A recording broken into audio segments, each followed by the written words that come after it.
Nintendo is easily one of the most popular video game developers and publishers in the world. With tons of best-selling franchises to its name, the company has attracted fans the world over thanks to the quality of its games. From Mario to Zelda, fans have long shared their love for Nintendo's franchises by laboring to create their own creative projects. Artwork, music, stories, videos, Nintendo's fans love to create and share creative works inspired by its games. Some fans even make their own games based off of Nintendo's trademarks, and that's where things get dicey. Because Nintendo isn't only one of the most popular game developers on the planet, it's also one of the most protective of its own intellectual property. For years, Nintendo has shut down countless fan games through judicious use of DMCA takedowns. Whether it's Pokemon, Metroid, or Mario, Nintendo doesn't care. It'll try and shut the project down if it even gets a whiff of trademark infringement. What fan games have Nintendo shut down? Does Nintendo have legal standing to do this? And most importantly, why does Nintendo shut down fan games so often? I'm Caboose with the Leaderboard, and today we're looking at the history of Nintendo versus fan games. Before we get into the nitty-gritty of Nintendo's often hostile relationship with fan games, we should clarify what fan games are. To put it simply, fan games are video games made by fans that are based on existing video games or franchises. Sometimes these aim to replicate the feeling or mechanics of the original game, but they are just as often likely to be unique, only using the original as a template. Fan games can be either standalone games made from scratch, or they can be mods that make use of an already existing engine. For an example of the latter, look no further than the original Counter-Strike, which started off as a mod for Valve's Half-Life before being picked up by the developer itself and released as a full-fledged game. Of course, not all mods are fan games, it's just far easier to mod an existing game to create a fan game than it is to develop a standalone one. It requires a lot of passion to make a fan game, as they take hours upon hours of effort to complete before they can see the light of day. Creating a fan game shows that you genuinely love and care for the video game or franchise that you are basing the fan game off of. It is, more often than not, a labor of love. While that passion is great to see, there's just one problem. Fan games aren't, strictly speaking, legal. Without going into a ton of legalese, Nintendo owns the trademarks and intellectual property rights for each of its games. If someone else makes a game featuring, say, Mario, Nintendo can sue that person for copyright infringement. In other words, unless you have permission from Nintendo, fan games are not legal in the eyes of the law. Of course, there are exceptions. Due to fair use laws in the United States, exceptions can be made in certain cases. Courts consider a small set of factors, such as the nature of the copyrighted work and the effect the infringed work has on the trademark, to determine whether or not it falls under fair use. But that's just the thing. Fair use law typically applies in court, and in case you're not aware, courts are expensive and lawsuits are time-consuming. For a company like Nintendo, which has millions of dollars to spend on a very good legal team, going to court is not often the best bet. That doesn't mean Nintendo doesn't go to court. Look no further than their lawsuit against ROM website ROM Universe. Nintendo sued it back in 2019 due to hosting ROMs for hundreds of its games, which is a massive case of copyright infringement. What made it worse is that ROM Universe ran a paid subscription service to let people download more ROMs without running into a data cap.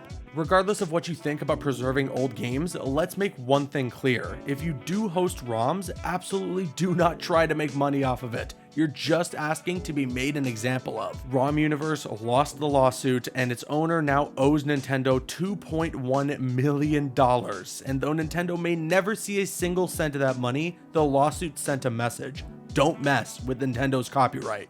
So what does Nintendo do when it doesn't want to file a lawsuit but still wants to protect its IP? Simple, file a DMCA claim. DMCA, otherwise known as the Digital Millennium Copyright Act, allow companies like Nintendo to send a cease and desist letter and takedown notices to anyone on the internet who shares unlicensed copies of their work. That includes fan games. If the person who received a notice doesn't comply, internet service providers and hosting sites can legally take down the offending content without having to go to court. The alleged offender could sue Nintendo to get the content restored, but let's be honest, do you really want to go up against Nintendo's lawyers and spend thousands upon thousands of dollars to defend yourself? No. So that leaves creators of fan games without any good way to defend themselves against DMCA takedowns. And since DMCA takedowns are frequently issued either just before or just after a fan game launches, that means years of effort could potentially go down the drain in an instant. To say that Nintendo fans dislike this sort of thing would be an understatement. Fans have long protested Nintendo's zealousness in issuing DMCA takedowns for games both large and small over the years. Nintendo has responded to those protests with What's frustrating for fans is that it doesn't have to be this way. That's not to say that Nintendo shouldn't ever issue DMCA notices, because let's be honest, there are plenty of times where a DMCA would be perfectly justified, but it also doesn't have to be a relationship where Nintendo shuts down every fan game that so much as peeks its head out.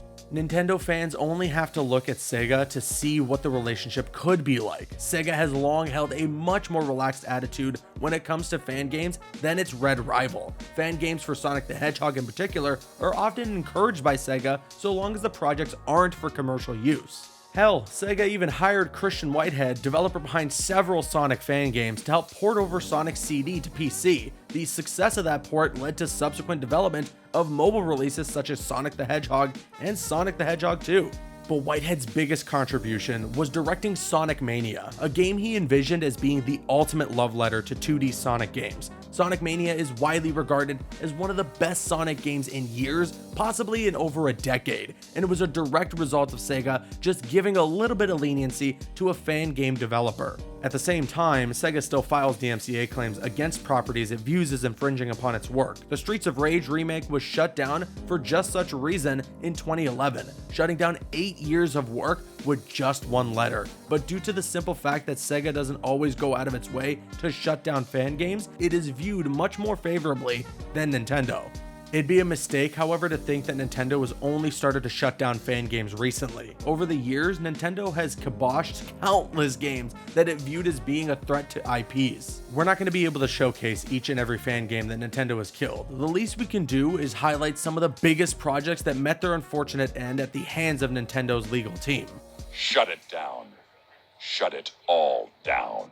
No video on Nintendo shutting down fan games will be complete without talking about the loss of PokéNet, one of the first and perhaps the biggest attempt to make a massively multiplayer Pokemon game. At the time of receiving a cease and desist letter from Nintendo, PokéNet was in beta and boasted upwards of 7,000 players. While some features were still in development, players could trade, battle, catch, and evolve their Pokemon across both Kanto and Johto regions of the Pokemon world. The developers made no money off the game and paid for PokéNet's server costs out of pocket. It was also notably one of the only Pokemon MMO fan games to have completely open source code. Though there was talk among the team to continue the project with original assets, most were too disheartened to continue. Other attempts at a Pokemon MMO exist, but none were as noteworthy as PokéNet. Have you ever played Super Mario Maker? Chances are you probably have, or at the very least have seen footage of it in action. It's a game where you can create your own Mario levels using items and environments from a ton of different 2D Mario games. Super Mario Maker is fun, inventive, and allows fans to compete in fan-made challenges.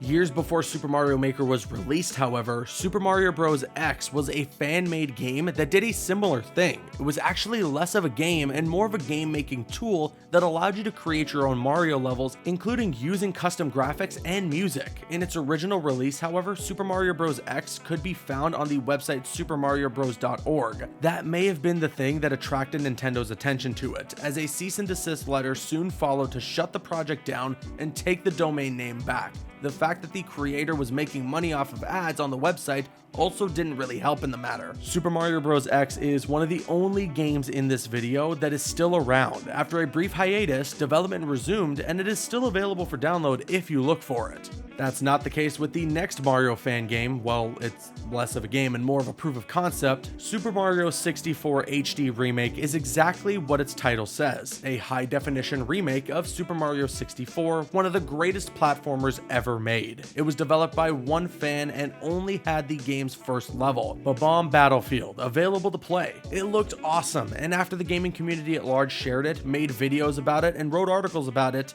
is it any wonder that Nintendo took notice?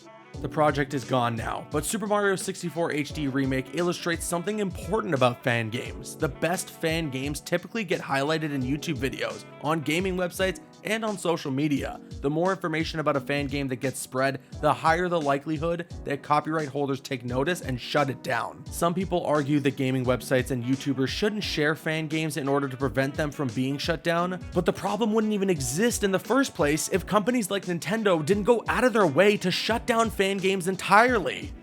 Oh man, rant over, on to the next casualty.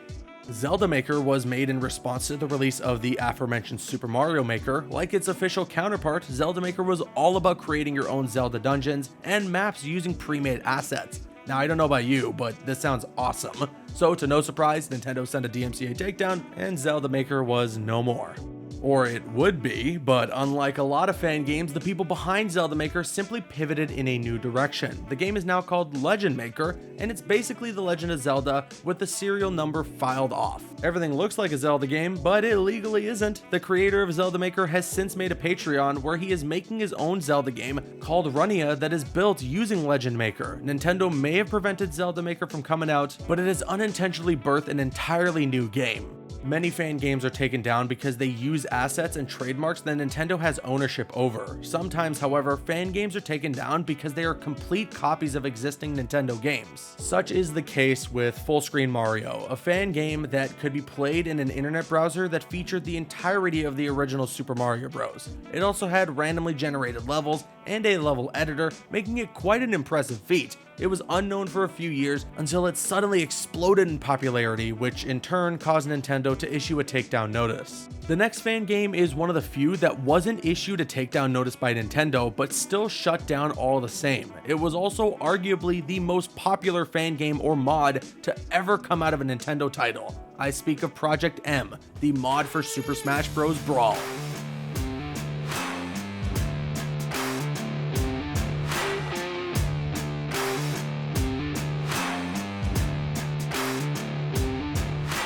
Essentially, Project M is a full-scale rework of Brawl to make it play more like Super Smash Bros. Melee. Melee, of course, is one of the more popular competitive fighting games around, but its sequel Brawl was designed with casual players in mind. Project M aimed to change that, and over the years, it amassed over 500,000 players, 3 million downloads, and was even featured in several fighting game tournaments. And in December 2015, it shut down. Developers on the project have been clear in stating that Nintendo never issued any legal threats or DMCA takedowns towards them. Instead, the group shut down the project in order to prevent any possible future legal action from affecting its members. Fun fact about Project M, on Nintendo's Miiverse, you would be automatically banned if you mentioned Project M on the grounds of it being criminal conduct. Nintendo may not have made any legal threats, but it's clear that it viewed Project M as a trademark infringement.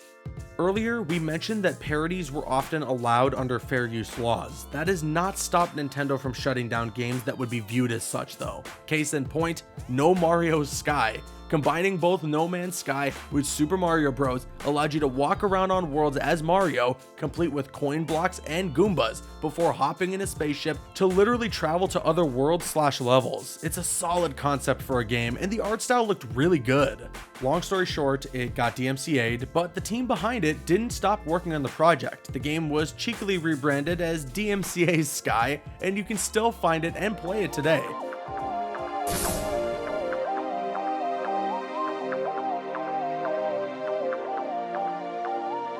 Our next fan game killed by Nintendo is also one of the most noteworthy, simply because it's led to a new line of thinking when it comes to Nintendo taking down fan games. Another Metroid 2 remake was an unofficial remake of, well, Metroid 2. It was an enhanced remake of that game, meaning it incorporated mechanics from later Metroid games like Metroid Zero Mission. The developer, Milton Guasti, and I apologize if I'm mispronouncing that, spent years fine-tuning and polishing the game before it was released on August 6, 2016. People loved it. Less than a month later, Nintendo took it down.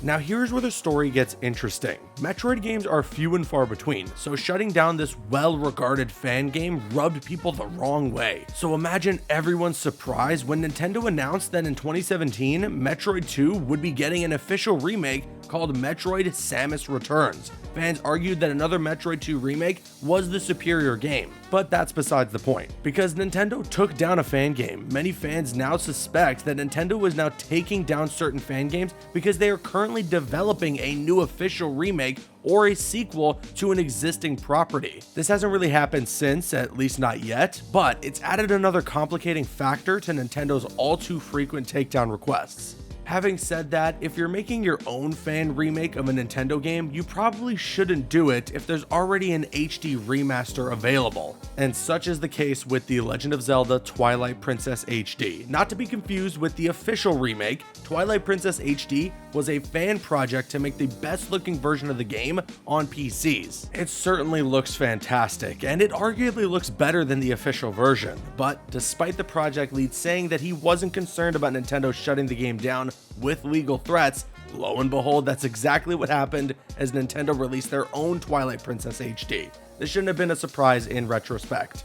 If you ask around, perhaps the most noteworthy takedown that Nintendo has made on an individual fan game is the one for Pokemon Uranium. Most Pokemon fan games are ROM hacks that change statistics, battle lineups, or simply the kinds of Pokemon you can catch in a certain game. Yet most of these hacks still rely on existing games. That's not the case with Pokemon Uranium.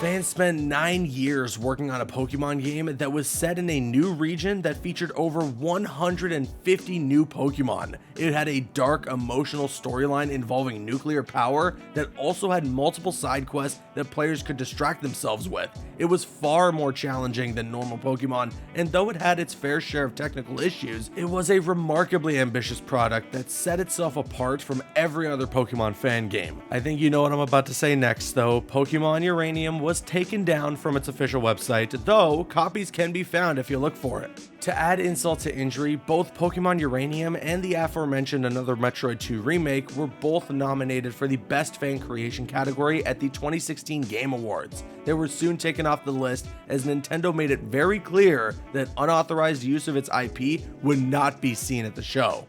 We've covered a lot of individual instances of fan games being taken down by Nintendo. Sometimes, however, Nintendo opts to smash a whole bunch at once. That's what happened in January 2021 when Nintendo issued a takedown notice for 379 games that were hosted on the GameJolt website. Importantly, Nintendo was more concerned about GameJolt making money off of the games rather than the trademark violations, though that also played a large factor. Fans will forever be upset at Nintendo for these takedowns, and rightly so, I would argue, because while Nintendo is legally in the right to do this, the way it goes about these takedowns is egregious. Many of the problems that people have with Nintendo's policies toward fan games boil down to one thing: communication. Nintendo doesn't have a list of guidelines or general practices that fans should follow if they don't want their fan games to get taken down. So whenever this happens, people are left wondering what kinds of fan games are even allowed.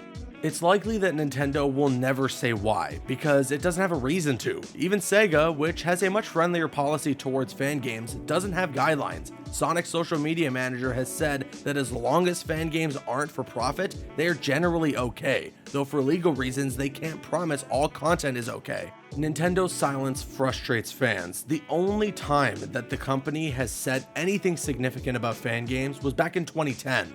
During a shareholder meeting, former Nintendo president Satoru Iwata was asked about Nintendo's policies toward fan games. He made 3 points on the subject. First, that Nintendo should not treat people who make games out of affection for Nintendo as criminals. Second, that Nintendo could not approve of any activities that threaten its intellectual properties. And finally, the criteria for Nintendo's response to fan activities is whether or not it diminishes the value of its IP. What does this mean? In short, Nintendo will continue to do whatever it wants. There is nothing that can stop Nintendo from making these decisions. Nintendo has the time and money to squash threats to its IP, as it is its legal right, and it also has the right to not tell anyone why it does what it does beyond the fact that it is protecting its IP. The only thing that could stop it is a catastrophic backlash, the likes of which Nintendo has yet to see. But just look at the hashtag free melee controversy from last year. Nintendo isn't prone to listen, no matter what anger comes its way. Compared to other major gaming companies, Nintendo trusts in its own vision and doesn't bow to pressure nearly as easily. Nintendo will keep doing what it wants to protect its IP, and it's difficult to see that changing anytime soon. Just last month, Nintendo sent a cease and desist notice to the developers behind Prime 2D, which is a reimagining of Metroid Prime in 2D. The team behind it knew going into the project that this would happen eventually, yet they kept working on it right till the threat of legal action came in the mail. Because despite not knowing when Nintendo would shut it down, the fans still cared enough to keep working on it. No matter how often Nintendo shuts down fan games, they will still keep being made, because these creators love Nintendo. They're just waiting for Nintendo to show them some love back. And that's it. Thank you for watching the leaderboard. If you enjoyed this video, be sure to hit that like button and subscribe for more content like this. And if there's a fan game that you like, shout it out in the comments below. I've been Caboose, and we'll see you next time.